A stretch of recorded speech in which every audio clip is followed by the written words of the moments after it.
Now I know what you're thinking. Oh, you go too far now, madam. What could you possibly have to complain about with Sora, the best of all best boys who has done nothing wrong ever in his life?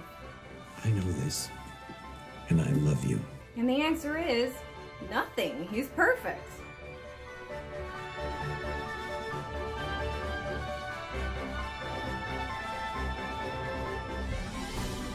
And that's kind of the problem.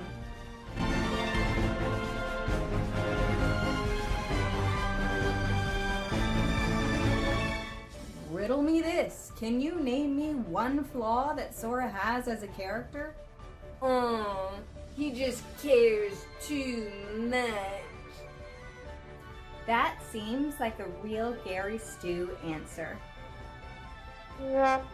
No, don't get me wrong. I'm not saying Sora needs damage. I don't want him to become every other dull, lifeless male protagonist that is so wrapped up in their masculinity that they can only express their emotions through their face. If your main guy character isn't happy and kind, then I'm not consuming your media! But my main problem with Sora is something that's been building since Kingdom Hearts 1. The very beginning.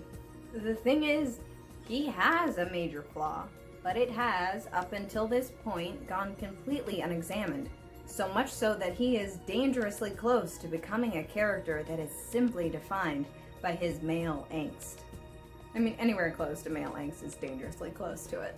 Now, like many neuroses, there is never just one thing wrong with a person, but many pieces that form together to create one big mess. So the building blocks of Sora's flaw are his hero complex and his inferiority complex. And in many aspects, he takes these flaws like a champ. I'm proud to be a small part of something bigger. But Nomura either does not see or refuses to explore how Sora's flaws are most clearly expressed in his treatment of Kairi. You can't go. Why not? Don't worry, his flawed treatment of Kairi still comes from a good place. A perfect boy is still perfect. But this is a perfect demonstration of, even when you have the best intentions in mind, you can still hurt someone. The reason why Kairi has been put in the corner is mostly Sora's fault. But it comes from him wanting to keep her safe. Because it's way too dangerous. And his need to make sure that everything is absolutely perfect for their relationship. And that extends into 2, which I think is the most fun to explore with this flaw because it shows just how selfish Sora can be when it comes to Kairi. Just look at the 2 reunions that we have in this game. There is a reason why the KH2 ending is as happy as it is, and that's because Sora allows it to be. He pouts in the world that never was because this isn't how he wanted it to go. Everything's not perfect.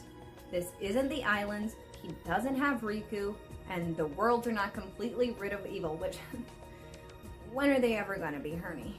He has to have everything in place for his heroic return, and he was going to let Kairi sit and rot until he could do it.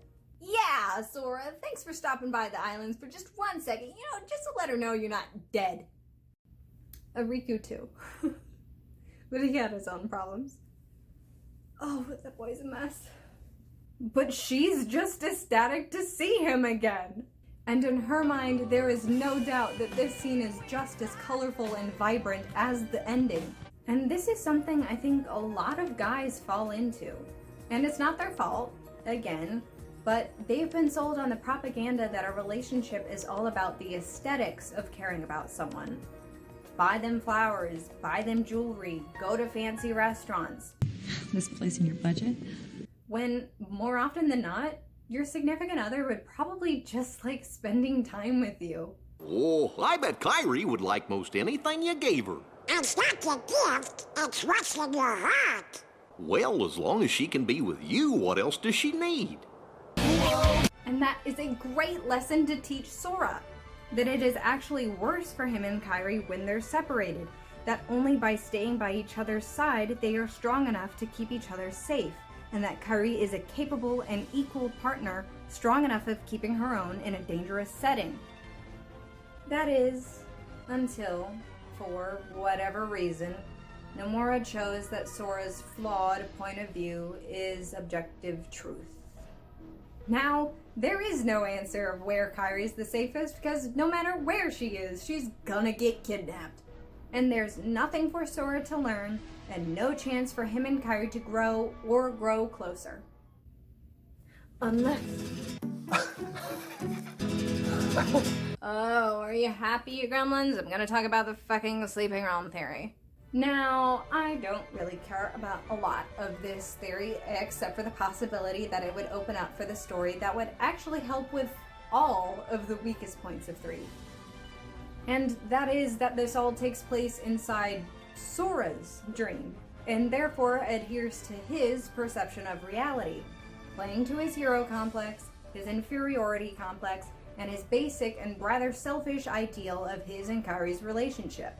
This would explain why no one else can do anything without Sora's intervention, and why especially Kairi has nothing to do but be around Sora and then get killed entirely for his moment. And I don't think I need to remind you how heartbreaking it is to watch his willingness to throw his life away for perfect strangers, sacrificing himself for the greater good while ignoring the impact that will have on the people who are supposed to be the most important to him. Isn't that the kind of melodrama we're here for? Let Sora get yelled at, let Kairi get mad, let Riku be hurt.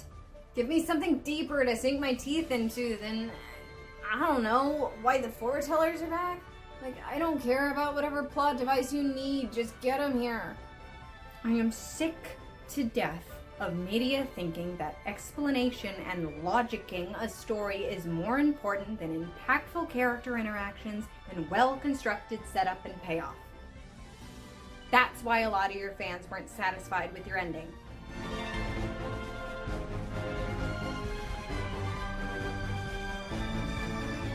All you little idiots out here talking about like, oh, it has a pacing problem. Like, it has a payoff problem, okay?